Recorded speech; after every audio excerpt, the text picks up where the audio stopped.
Morning students, మనం చివరి క్లాస్లో హాలోజన్లు అంటే 17th గ్రూప్కి సంబంధించినటువంటి విషయాలు మనం తెలుసుకోవడం జరిగింది. ముఖ్యంగా లాస్ట్ క్లాస్లో క్లోరిన్కి సంబంధించినటువంటి ఆక్సో ఆమ్లాల గురించి మనం నేర్చుకున్నాం. అంతేకాకుండా కొన్ని ముఖ్యమైనటువంటి సమ్మేళనాలకు సంబంధించినటువంటి ఉపయోగాలు కూడా మనం చివరి క్లాస్లో నేర్చుకోవడం జరిగింది. మరి ఈ పీ బ్లాక్ అనేటువంటి లెసన్లో మనకి 4 గ్రూపులు ఉన్నాయనేటువంటి విషయం తెలుసు. ఏంటండి? 15వ గ్రూప్ మూలకాలు, 16వ గ్రూప్ మూలకాలు, 17వ గ్రూప్ మూలకాలు, 18వ గ్రూప్ మూలకాలు. సో ఆల్రెడీ మనం 17, 18 గ్రూపులకు సంబంధించినటువంటి విషయాలు మనం తెలుసుకోవడం జరిగింది. మరి ఈరోజు క్లాస్లో మనం 16వ గ్రూప్కి సంబంధించినటువంటి మూలకాల గురించి మనం నేర్చుకుందాం. మరి 16వ గ్రూప్ మూలకాలు ఏంటి, వాటికి సంబంధించినటువంటి ఆ పదార్థాలు లభించేటువంటి స్థానాలు కానీ, అదేవిధంగా వాటిని ఏ విధంగా తయారు చేస్తాం, వాటికి సంబంధించినటువంటి పూర్తి వివరణ మనం దీంట్లో నేర్చుకోవడం జరుగుతుంది. చూడండి, మరి ఇక్కడ ప్రధానంగా 16వ గ్రూప్ మూలకాలను కనుక ఇక్కడ మనం పరిశీలిస్తే, ఈ 16వ గ్రూప్ మూలకాలు అనేటువంటివి పీ బ్లాక్కి సంబంధించినటువంటి మూలకాలు ఇక్కడ మనం చెప్తాం. అంటే ఇక్కడ ముఖ్యంగా 13వ గ్రూప్ నుంచి 18వ గ్రూప్, అంటే మొత్తం 6 గ్రూపులు కలిపి మనం పీ బ్లాక్ మూలకాలుగా ఇక్కడ మనం తెలియచేయడం జరుగుతుంది. మరి ఇక్కడ ప్రధానంగా ఈ 16వ గ్రూప్ మూలకాలనే ఇంకొక విధంగా ఇక్కడ మనం ఓవరాల్గా 6A గ్రూప్ మూలకాలుగా ఇక్కడ మనం తెలియజేస్తాం. ఓకే, 16వ గ్రూప్ మూలకాలకి మరొక పేరు 6A గ్రూప్ మూలకాలుగా ఇక్కడ మనం తెలియచేయడం జరుగుతుంది. అంతేకాకుండా వీటినే మరొక విధంగా చాల్కోజన్లుగా ఇక్కడ మనం తెలియజేస్తాం. చాల్కోజన్లు. మరి చాల్కోజన్లు అంటే అర్థం ఏంటి అంటే ఖనిజాలను ఏర్పరిచేటువంటివి అని అర్థం. ఓకే, చాల్కోజన్లు అంటే అర్థం ఏంటమ్మా? ఖనిజాలను ఏర్పరిచేటువంటివి అని ఇక్కడ మనం తెలియచెప్పడం జరుగుతుంది.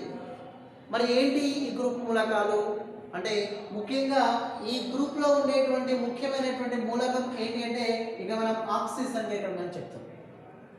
మరి ఆక్సిజన్, అదేవిధంగా సల్ఫర్, సెలీనియం, ఏసీఈ అంటే ఏంటమ్మా ఇక్కడ సెలీనియంగా ఇక్కడ మనం తెలియజేస్తాం. సెలీనియం, అదేవిధంగా టీఈపిఓ, టీఈ అంటే టెలూరియంగా ఇక్కడ మనం తెలియజేస్తాం. టెలూరియం. పిఓ అంటే పొలోనియంగా ఇక్కడ మనం పొలోనియం. ఓకే, అంటే ఈ విధంగా oxygen, sulphur, selenium, tellurium, polonium, ఈ 5 మూలకాలనే మనం ఏంటి ఇక్కడ 6A గ్రూప్ మూలకాలను ఇక్కడ మనం తెలియచేయడం జరుగుతుంది. ఓకే, 6A గ్రూప్ మూలకాలను ఇక్కడ మనం చెప్పడం జరుగుతుంది. చూడండి, అంతేకాకుండా ఈ గ్రూప్ను కనుక ఇక్కడ మనం పరిశీలిస్తే ఆక్సిజన్ అనేటువంటిది అత్యంత ముఖ్యమైనటువంటి మూలకం మనం చెప్తాం. అంటే ఓవరాల్గా ప్రతి ఒక్క జీవరాశికి అత్యంత ముఖ్యమైనటువంటి మూలకం ఏంటి అంటే ఆక్సిజన్ అని చెప్తాం. కాబట్టి ఈ ఆక్సిజన్ అనేటువంటిది ఈ గ్రూపులో మొదటి మూలకం, అత్యంత ముఖ్యమైనటువంటి మూలకం. కాబట్టి ఈ గ్రూపునే మరొక విధంగా ఆక్సిజన్ కుటుంబంగా కూడా ఇక్కడ మనం తెలియచేయడం జరుగుతుందండి. ఓకే, అంటే ఈ విధంగా 16వ గ్రూప్ మూలకాలనే చాల్కోజన్లు అని, లేక 6A గ్రూప్ మూలకాలు అని, అదేవిధంగా ఆక్సిజన్ ఫ్యామిలీ, ఆక్సిజన్ కుటుంబంగా ఇక్కడ మనం పరిగణించడం జరుగుతుంది. మరి ఇక్కడ ఈ మూలకాలను మనం పరిశీలిస్తే ఈ మూలకాలు మనకి ఆక్సిజన్ అనేటువంటిది భూమి యొక్క వాతావరణంలో దాదాపు 21% లభిస్తుంది అనేటువంటి విషయం మనకు తెలుసు ఇక్కడ. ఓకే, 21% మనకు భూమి యొక్క వాతావరణంలో అత్యధికంగా, అంటే నైట్రోజన్ తర్వాత నైట్రోజన్ అనేటువంటిది మనకు అత్యధికంగా లభిస్తుంది వాతావరణంలో. ఈ నైట్రోజన్ తర్వాత అత్యధికంగా లభించేటువంటి మూలకం ఏంటి అంటే ఆక్సిజన్గా ఇక్కడ మనం చెప్పడం జరుగుతుంది. అంతేకాకుండా భూమి యొక్క పొరలలో కూడా మనకి వివిధ రకాల ఆక్సైడ్ల రూపంలో లభిస్తుందండి. ఓకే, భూమి యొక్క వాతావరణంలోనే కాకుండా భూమి యొక్క పొరలలో కూడా మనకి లభించేటువంటి ముఖ్యమైనటువంటి మూలకం ఏంటి అంటే ఆక్సిజన్ ఇక్కడ మనం చెప్తాం. మరి ఈ ఆక్సిజన్ కనుక మనం పరిశీలిస్తే ప్రధానంగా ఆక్సిజన్ అనేటువంటిది రెండు విధాలుగా మనకి ఇక్కడ లభించేటువంటి అవకాశం ఉంటుంది. ఏంటి అంటే ఒకటి O2గా చెప్తాం. O2 అంటే మనకి డై ఆక్సిజన్గా ఇక్కడ మనం చెప్పాలి జరుగుతుందండి. ఓకే, O2 అంటే ఏంటమ్మా డై ఆక్సిజన్గా ఇక్కడ మనం చెప్తాం. ఇంకొక ప్రధానమైనటువంటి ఏంటంటే O3గా చెప్తాం. అంటే O3 అంటే ఏంటండి ఓజోన్గా ఇక్కడ మనం చెప్తాం. అదేవిధంగా ట్రై ఆక్సిజన్. ఓకే, ఇక మనకి 3 ఆక్సిజన్ ఉన్నాయి కదా, మనకి ఓజోన్గా ఇక్కడ మనం చెప్పడం జరుగుతుంది. O3 అంటే ఏంటమ్మా ఓజోన్గా ఇక్కడ మనం తెలియచేయడం జరుగుతుంది. అంటే ఈ విధంగా ఆక్సిజన్ అనేటువంటిది ఇక మనకి O2 డై ఆక్సిజన్గా, అదేవిధంగా O3 ఆక్సిజన్గా మనకి లభించేటువంటి అవకాశం ఉంటుంది. అంతేకాకుండా ఇక మనకి సల్ఫర్ అనేటువంటిది కూడా మనకి అత్యధికంగా లభించేటువంటి మూలకాలుగా ఇక్కడ మనం తెలియచేయడం జరుగుతుంది.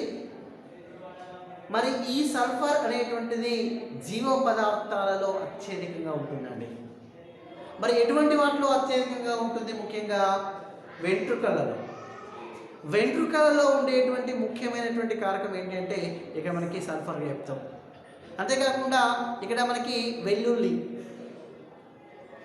ఓకేనా, వెల్లుల్లిలో కానీ అదేవిధంగా ఉల్లిలో కానీ ఇప్పుడు మనకి ప్రధానంగా ఏంటి అంటే మనకి ఎప్పుడైతే మనం ఆనియన్స్ని కట్ చేసేటప్పుడు కళ్ళకి నీళ్ళు వస్తాయి అంటే ఎందుకంటే దాంట్లో సల్ఫర్ అనేటువంటి ఉండడం ఒక ప్రధానమైనటువంటి కారణంగా ఇక్కడ మనం చెప్తాం. అంతేకాకుండా ఎగ్గులో, ఓకే, కోడిగుడ్డులో ఉండేటువంటి ముఖ్యమైనటువంటి కారకం కూడా మనం సల్ఫర్గా ఇక్కడ మనం చెప్తాం. అంటే ఈ విధంగా చాలా రకాలైనటువంటి ప్రోటీన్లలో ఉంటుందండి. ముఖ్యంగా అంటే ప్రోటీన్లకు సంబంధించినటువంటి ఏవైతే ఉంటాయో వాటిలో ప్రధానంగా ఏముంటుందండి సల్ఫర్ అనేటువంటిది ఉంటుందనే విషయం చెప్తాం.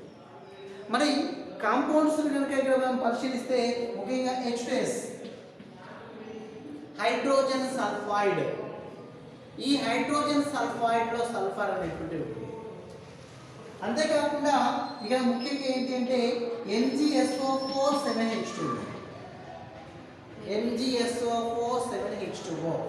దీన్ని మనం ఎప్సమ్ లవణము అని చెప్తాం.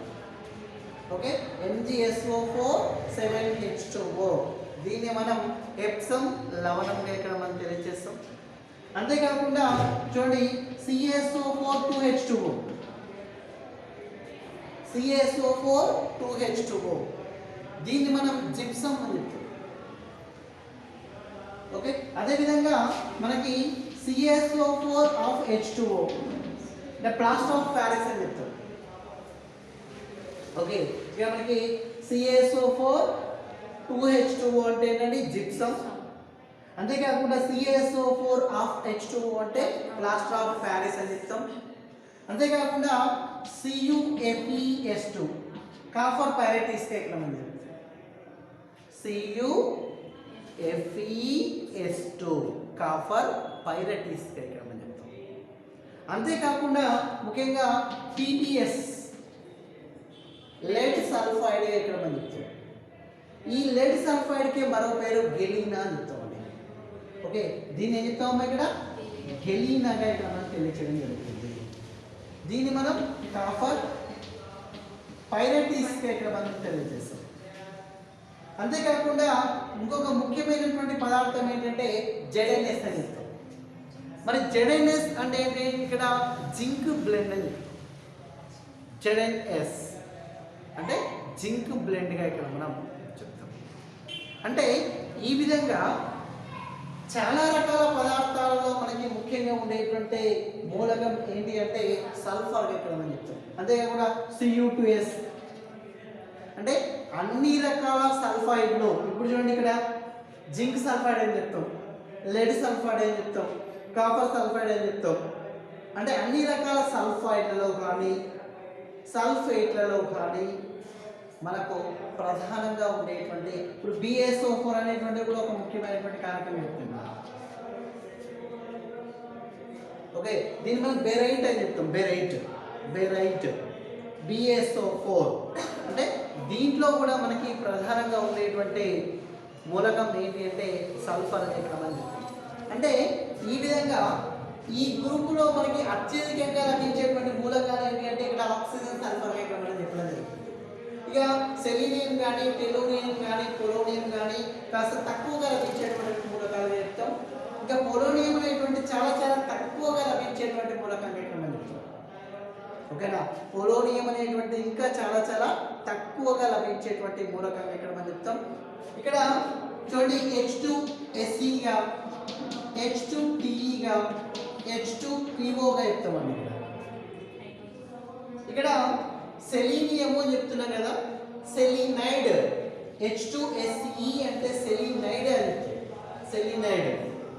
టెలూరైడ్ పొలోనైడ్. H2PO పొలోనైడ్. H2Te టెలూరైడ్. H2Se selenide. అంటే ఈ విధంగా విభిన్నమైనటువంటి సమ్మేళనాలలో మనకి ఈ గ్రూప్ మూలకాలు అనేటువంటివి లభిస్తాయి అనేటువంటి విషయాన్ని ఇక్కడ మనం చెప్పవచ్చు. ఓకే, అదేవిధంగా మరి ఈ గ్రూపును కనుక ఇక్కడ మనం పరిశీలిస్తే ఈ గ్రూపుకు సంబంధించినటువంటి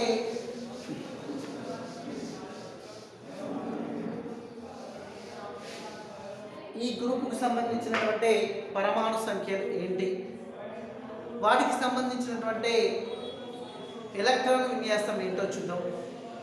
ముఖ్యంగా మనకి ఈ గ్రూపును కనుక ఇక్కడ మనం పరిశీలిస్తే ఆక్సిజన్కి సంబంధించినటువంటి పరమాణు సంఖ్య 8, అదేవిధంగా సల్ఫర్ 16, అదేవిధంగా మనకి సెలీనియం 34, టెలూరియం 52, పొలోనియం 84.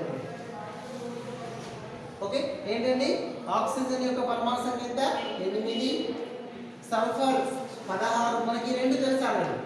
అదేవిధంగా సెలీనియం 34, టెలూరియం 52, అదేవిధంగా పొలోనియం 84. ఇవి ఈ గ్రూపుకు సంబంధించినటువంటి పరమాణు సంఖ్యలకి ఇక్కడ మనం తెలియజేస్తాం.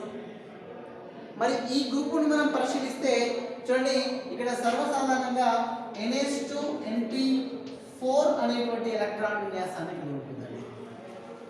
ఓకేనా, ఈ గ్రూప్ అనేటువంటిది ముఖ్యంగా NH2NP4 అనేటువంటి సాధారణ ఎలక్ట్రాన్ విన్యాసాన్ని కలిగి ఉంటుంది. మరి కొన్ని మూలకాలకు సంబంధించినటువంటి ఎలక్ట్రాన్ విన్యాసాన్ని మనం పరిశీలిద్దాం. ముఖ్యంగా ఆక్సిజన్ని మనం పరిశీలిస్తే చూడండి 1s2 2s2 2p4 అని చెప్తాం. అంటే ఇక్కడ చివరి కక్ష 2s2 2p4 ఇక్కడ మనం తెలియజేస్తాం. అంటే ఓవరాల్గా ఇక్కడ మనకి n విలువ మాత్రమే చేంజ్ అవుతుంది. NH2NP4 2s2 2p4. Okay, suppose మనం ఆక్సిజన్ని పరిశీలిద్దాం. మరి ఆక్సిజన్ని కనుక ఇక్కడ మనం పరిశీలిస్తే సల్ఫర్ని కనుక మనం పరిశీలిస్తే చూడండి 1s2 2s2 2p6 అంటే మనకి టోటల్ ఇక్కడ 10. అదేవిధంగా 3s2 3p4 అంటే చివరి కక్ష ఎలక్ట్రాన్ విన్యాసం ఎంత అంటే 3s2 3p4 అనేటువంటి ఎలక్ట్రాన్ విన్యాసాన్ని కలిగి ఉంటుంది. అంటే ఇక్కడ n = 2 అని చెప్తున్నాం రెండవ కక్ష, n = 3 మూడవ కక్ష. మరి ఒకవేళ సెలీనియం చూస్తే n = 4 అంటే ఫోర్త్ కక్ష. మరి దీన్ని మనం పరిశీలిస్తే చూడండి 1s2 2s2 2p6 10. అదేవిధంగా 3s2 3p6 8 అంటే టోటల్ 18. అదేవిధంగా 3d 10 అంటే ఏంటంటే మనకి 28. 28 అంటే ఏంటంటే మిగిలే 6. ఓకే, అంటే ఇక్కడ మనకి 4s2 4p4 అనేటువంటి ఎలక్ట్రాన్ విన్యాసాన్ని కలిగి ఉంటుంది. అంటే ఈ విధంగా 2s2 2p4, 3s2 3p4, 4s2 4p4, అదేవిధంగా 5s2 5p4, 6s2 6p4 అనేటువంటి ఎలక్ట్రాన్ విన్యాసాన్ని కలిగి ఉంటుంది. అంటే మొత్తం మీద ns2 np4, అంటే ఇక్కడ n విలువ అనేటువంటిది 2 3 4 5 6, అంటే ఒక్కొక్క మూలకం యొక్క కక్ష అనేటువంటిది పెరుగుతూ వస్తుందండి. ఓకేనా? అంతేకాకుండా వీటిని మనం షార్ట్ కట్ చేసి కూడా రాయవచ్చండి. ఎందుకంటే నోబుల్ గ్యాసెస్ మూలకాలను అంటే జడవాయువులను ఉపయోగించి కూడా మనం రాయవచ్చు. ఏ విధంగా అంటే చూడండి, ఈ మూలకాన్ని ఈ హీలియం మనం అబ్జర్వ్ చేస్తే 1s2 అంటే 1s2 అంటే హీలియంకి సమానం. హీలియంలో ఎన్ని ఉంటాయండి? 2 ఎలక్ట్రాన్లు. సో దీన్ని మనం హీలియం 2s2 2p4 గా ఇవ్వమని చెప్తాం. అదేవిధంగా ఇది నియాన్కి సమానం అండి. ఓకే, 1s2 2s2 2p6 అంటే నియాన్ 10, అంటే సో నియాన్ 3s2 3p4 గా ఇక్కడ మనం తెలియజేస్తాం. ఇక్కడ 18 ఇక్కడ. Okay, organ 3d10 4s2 4p4, అదేవిధంగా ఆర్గాన్ క్రిప్టాన్ జీనాన్. ఈ విధంగా నోబుల్ గ్యాస్ మూలకాలను లేక జడవాయువులను ఉపయోగించి కూడా మనం ఎలక్ట్రాన్ విన్యాసాన్ని రాయవచ్చు. ఓకే, మరి ఈ మూలకాలకు సంబంధించినటువంటి ధర్మాలు ఏంటో చూద్దాం. ముఖ్యంగా ఈ మూలకాలను ఇంకా ఇక్కడ మనం పరిశీలిస్తే చూడండి, మనకు oxygen, sulphur, selenium, tellurium, polonium, ఈ మూలకాలకు సంబంధించినటువంటి పరమాణు వ్యాసార్థాన్ని మనం పరిశీలిద్దాం.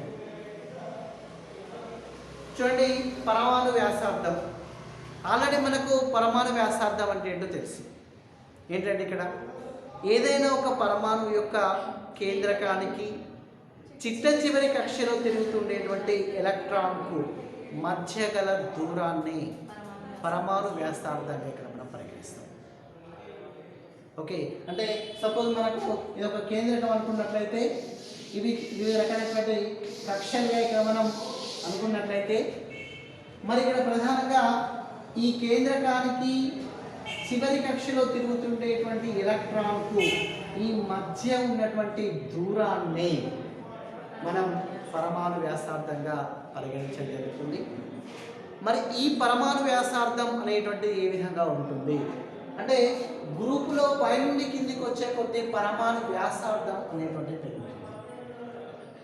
చూడండి, అతి తక్కువ పరమాణు వ్యాసార్థం కలిగినటువంటి మూలకం ఏంటి అంటే ఇక్కడ ఆక్సిజన్ ఇక్కడ మనం తెలియజేస్తాం. అదేవిధంగా అత్యధికంగా పరమాణు వ్యాసార్థం కలిగి ఉండేటువంటి మూలకం ఏంటి అంటే పొలోనియం అని చెప్తాం. ఓకే, అతి తక్కువగా ఆక్సిజన్, అత్యధికంగా పొలోనియం. అంటే పైనుండి కిందికి వచ్చే కొద్దీ అంటే ఆక్సిజన్ నుంచి పొలోనియంకి వచ్చే కొద్దీ పరమాణు వ్యాసార్థం అనేటువంటిది పెరుగుతుంది. ఎందుకంటే చూడండి, ఆక్సిజన్ విషయానికి వస్తే చివరి కక్ష ఏంటంటే 2s2 2p4 అని చెప్పినాం. అంటే చివరి కక్ష ఎలక్ట్రాన్ ఏంటి? రెండో కక్షలోకి పరిభ్రమిస్తుందండి. రెండో కక్షలోకి ఎలక్ట్రాన్ అనేటువంటి పరిభ్రమిస్తుంది. అదే ఒకవేళ సల్ఫర్ని మనం పరిశీలిస్తే 3s2 3p4 అంటే మూడవ కక్షలోకి వెళ్తుంది. మరి సెలీనియం 4వ కక్ష, టెలూరియం 5వ కక్ష, అదే పొలోనియం 6వ కక్ష. అంటే ఎప్పుడైతే పరమాణు సంఖ్య అనేటువంటిది పై నుండి కిందికి పెరుగుతుంది, మరి పరమాణు సంఖ్య పెరిగింది కాబట్టి ప్రతి ఒక్క మూలకంలో ఎలక్ట్రాను ఏదైతే ప్రవేశిస్తుందో ఒక కొత్త కక్షలోకి ప్రవేశిస్తుంది. చూడండి, మీరు అబ్జర్వ్ చేయండి. మరి ఇదేమో రెండవ కక్ష అని చెప్పినాం 2s2 2p4, ఇది మూడవ కక్ష 3s2 3p4, ఇది నాలుగవ కక్ష 4s2 4p4, ఐదవ కక్ష అంటే ప్రతి ఒక్క మూలకం మనం అబ్జర్వ్ చేస్తే ఒక కొత్త కక్షలోకి ఎలక్ట్రాన్ అనేటువంటిది ప్రవేశిస్తుంది. సో అటువంటి సందర్భంలో మనకి దూరం అనేటువంటిది పెరుగుతుంది. దేనికి మధ్య దూరము? కేంద్రకానికి చివరి కక్షలో తిరుగుతుండేటువంటి ఎలక్ట్రాన్. సో ఈ విధంగా దూరం అనేటువంటిది పెరుగుతూ ఉంది అంటే అప్పుడు పరమాణు వ్యాసార్థం అనేటువంటిది కూడా పెరుగుతుంది అనేటువంటి విషయం ఇక్కడ మనం చెప్పవచ్చు. అదేవిధంగా తర్వాత మనం నేర్చుకోబోయేటువంటి అంశం ఏంటంటే ఆయనీకరణ శక్మము లేక ఆయనీకరణ ఎంథాల్పీ. చూడండి ఇక్కడ ఆయనీకరణ ఎంథాల్పీగా ఇక్కడ మనం చెప్తాం. మరి ఏదైనా ఒక వాయు స్థితిలో ఉండేటువంటి మూలకపు పరమాణువు నుంచి ఒక ఎలక్ట్రాన్ను తొలగించడానికి కావాల్సినటువంటి శక్తి అని చెప్తాం. అంటే చూడండి ప్రతి ఒక్క మూలకంలో ఎలక్ట్రాన్లు అనేటువంటి ఉంటాయి. వాటి యొక్క చివరి కక్ష అనేటువంటి ఉంటుంది. అంటే ఈ చివరి కక్షలో తిరుగుతుండేటువంటి ఆ ఎలక్ట్రాన్ను మనం తొలగించడానికి ఎంతో కొంత శక్తి అనేటువంటి అవసరం. ఆ శక్తిని ఆయనీకరణ శక్తి అని. మరి ఈ గ్రూప్ మూలకాలను కనుక మనం అబ్జర్వ్ చేస్తే అత్యధికంగా ఆయనీకరణ శక్తి కలిగి ఉండేటువంటి మూలకం ఏంటి అంటే మనకు ఆక్సిజన్ జరుగుతుంది. అదేవిధంగా అత్యల్ప విలువ కలిగి ఉండేటువంటిది ఏంటంటే పొలోనియం అని. మరి ఆక్సిజన్కి తక్కువగా పొలోనియంకు ఎక్కువగా అని చెప్తున్నాం. ఎందుకు? చూడండి ఇక్కడ ముఖ్యంగా ఏంటి అంటే ఆక్సిజన్కి సంబంధించి కనుక మనం పరిశీలిస్తే ఈ ఆక్సిజన్లో తిరుగుతుండేటువంటి చివరి ఎలక్ట్రాన్కు కేంద్రకానికి మధ్య దూరం తక్కువగా ఉంది. అదే ఒకవేళ పొలోనియంను కనుక మనం అబ్జర్వ్ చేస్తే కేంద్రకానికి చివరి కక్షలో తిరుగుతుండేటువంటి ఎలక్ట్రాన్ మధ్య దూరం చాలా ఎక్కువగా ఉంది. మరి ఎప్పుడైతే కేంద్రకానికి దగ్గరగా ఉంటుందో అటువంటి సందర్భంలో కేంద్రక ఆకర్షణ అనేటువంటిది ఎక్కువగా ఉంటుంది. అంటే కేంద్రకం యొక్క ప్రభావం అనేటువంటిది దీనిపైన అంటే ఆక్సిజన్లో ఉండేటువంటి ఎలక్ట్రాన్ పైన ఎక్కువగా ఉంటుంది. మరి ఈ విధంగా కేంద్రక ఆకర్షణ అనేటువంటిది ఎప్పుడైతే ఎక్కువగా ఉంటుందో అటువంటి సందర్భంలో మనం ఎలక్ట్రాన్ను సులభంగా తొలగించవచ్చా? తొలగించరాదు. కాబట్టి మరి ఎలక్ట్రాన్ను తొలగించాలి అంటే అత్యధిక శక్తి అనేటువంటిది అవసరం. కాబట్టి మనకు ఈ ఆక్సిజన్కి సంబంధించినటువంటి ఆయనీకరణ శక్తి అనేటువంటిది ఇక్కడ ఎక్కువగా ఉంటుంది అనే విషయం. మరి చివరి మూలకాన్ని కనుక మనం అబ్జర్వ్ చేస్తే అప్పుడు పొలోనియంలో ఉండేటువంటి చివరి ఎలక్ట్రాన్కు మధ్య దూరం పెరుగుతుంది కాబట్టి అక్కడ కేంద్రక ప్రభావం అనేటువంటిది తక్కువగా ఉంటుంది, లేక కేంద్రక ఆకర్షణ అనేటువంటిది తక్కువగా ఉంటుంది. మరి ఈ కేంద్రక ఆకర్షణ అనేటువంటి తక్కువగా ఉంటుంది అంటే మనం అటువంటి సందర్భంలో ఎలక్ట్రాన్ను తొలగించడం అనేటువంటిది ఈజ్ వెరీ ఈజీ. ఓకే, సులభంగా మనం ఎలక్ట్రాన్ను తొలగించవచ్చు అని చెప్తాం. మరి అటువంటి సందర్భంలో మనం తక్కువ శక్తిని అందిస్తే సరిపోతుంది. కాబట్టి మనకు ఇక్కడ ఎట్లా మనం పైనుండి కిందికి వచ్చే కొద్దీ ప్రతి ఒక్క మూలకాన్ని మనం అబ్జర్వ్ చేస్తే దూరం పెరుగుతుంది, కేంద్రక ఆకర్షణ తగ్గుతుంది.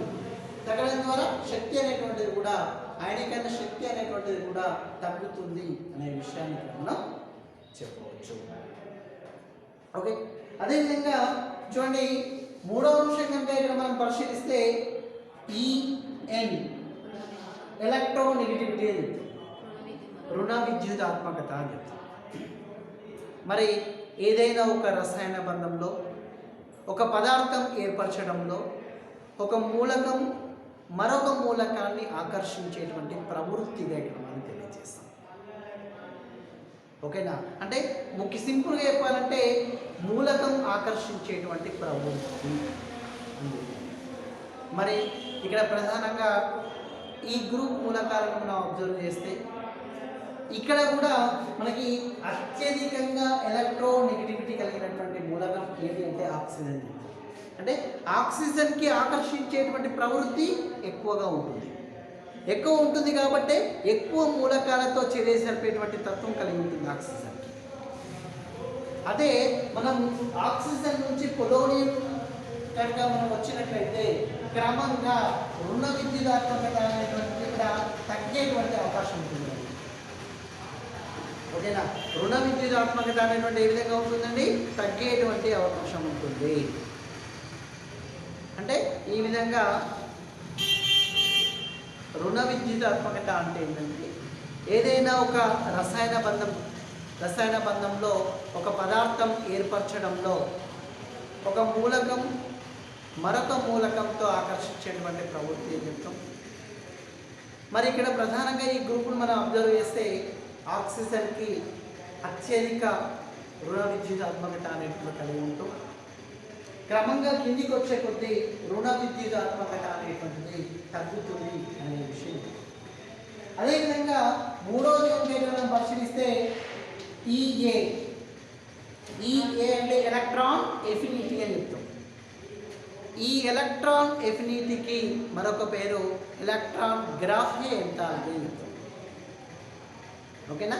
ఎలక్ట్రాన్ ఎఫినిటీకి మరొక పేరు ఏంటమ్మా? ఎలక్ట్రాన్ గ్రాహ్య ఎంథాల్పీగా ఇక్కడ మనం చెప్తాం. ఇది క్వైట్ రివర్స్ అని చెప్తాం. దీనికి ఆయనికైన శక్తికి. మరి ఎలక్ట్రాన్ను తొలగించడానికి కావలసినటువంటి శక్తి ఆయనికైన శక్తి. ఎలక్ట్రాన్ కలపడానికి కావలసినటువంటి శక్తి ఎలక్ట్రాన్ ఎఫినిటీగా ఇక్కడ మనం తెలియచేయడం జరుగుతుంది. అయితే ఇక్కడ ఒక విషయం మనం అబ్జర్వ్ చేయాలి.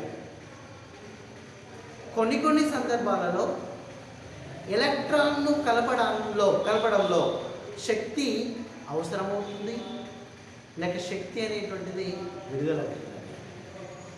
ఇప్పుడు ఉదాహరణకి ఆక్సిజన్కి మనం ఒక ఎలక్ట్రాన్ యాడ్ చేసాం. ఇక్కడ అంటే 8 ఎలక్ట్రాన్లు కలిగినటువంటి ఆక్సిజన్కి ఒక ఎలక్ట్రాన్ యాడ్ చేస్తాం. అప్పుడు -9 ఎలక్ట్రాన్లు అవుతుంది. ఇక్కడ శక్తి అనేటువంటిది మనకి అవసరం అవుతుందండి, గ్రహించబడుతుంది ఇక్కడ. మరి కొన్ని సందర్భాల్లో మనకి O- అనేటువంటి మరొక ఎలక్ట్రాన్ మనకి అబ్జర్వ్ చేసి O- చూడాలి. అంటే కొన్ని సందర్భాల్లో విడుదలవుతుంది. ఓకే, అంటే ఈ విధంగా విడుదలైన లేక గ్రహించబడినటువంటి ఏ శక్తి అయినా మనం ఎలక్ట్రాన్ ఎఫినిటీ చేయటం. మరి ఈ గ్రూప్ మూలకాలను కనుక మనం అబ్జర్వ్ చేస్తే ఇక్కడ కూడా అత్యధికంగా ఎలక్ట్రాన్ ఎఫినిటీ కలిగినటువంటి మూలకం ఏది అంటే ఆక్సిజన్ అని చెప్తాం. ఆక్సిజన్ నుంచి పొలోనియం వరకు మనకి ఎలక్ట్రాన్ ఎఫినిటీ అనేటువంటిది తగ్గేటువంటి అవకాశం ఉంటుంది. అంతేకాకుండా దాని యొక్క సాంద్రత అనేటువంటిది కూడా క్రమంగా పెరుగుతుందని. ఎందుకంటే పైనుండి కిందికి వచ్చే కొద్దీ ద్రవ్యరాశి పెరుగుతుంది కదా. మరి ద్రవ్యరాశి పెరుగుతుంది అంటే అది ఆక్రమించేటువంటి ఘనపరిమాణం కూడా పెరుగుతుంది. అంటే మొత్తం మీద సాంద్రత T=N/V అనేటువంటిది కూడా మనకి పెరిగేటువంటి అవకాశం ఉంటుంది. ఓకే, అంటే సాంద్రత అనేటువంటిది కూడా అంటే పదార్థ భారం అనేటువంటిది ఎప్పుడైతే పెరిగిందో దాని యొక్క సాంద్రత అనేటువంటిది కూడా పెరుగుతుంది అనేటువంటి విషయాన్ని ఇక్కడ మనం చెప్తాం. ఓకే, మిగిలిన విషయాలు మనం తర్వాత క్లాస్లో చూద్దాం. ఓకే.